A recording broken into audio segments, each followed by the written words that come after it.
5-star review. When something can make me cry on multiple occasions, that's a signifier that it's going to be an all-time favorite. Kindred is so heavy, and what's important to know about this is that it is considered to be a science fiction, but I need you to take the science fiction aspect of this and put it to the side. It's not about the how, it's about the why.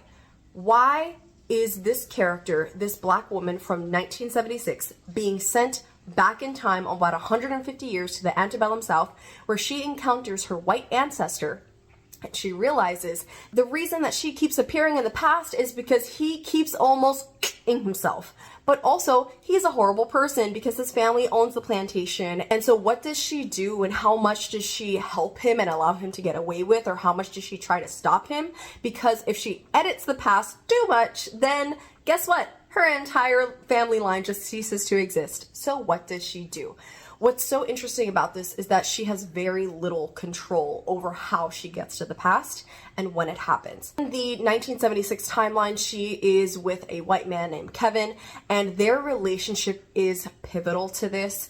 The way that he sees race and the way that she sees race is very different and very important to how the storyline moves forward, because at a certain point within the first quarter of the story, he ends up going back in time with her, and so him as a white man being present in the past gives us insight into how he sees the world and how he has the power to impact the change of history and to protect her, but also how her interactions with the people at that time are vastly different when she has a white man in her presence. The things that we see are so visceral and just so sad.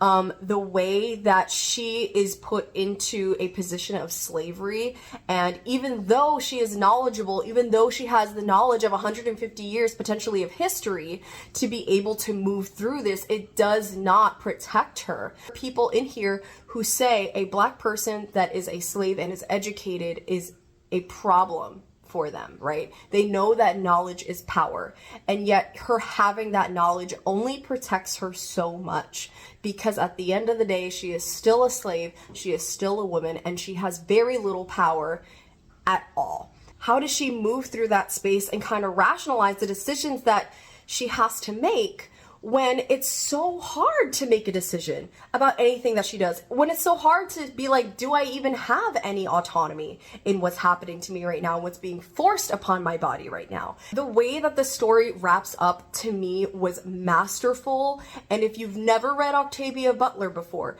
highly recommend that you start here.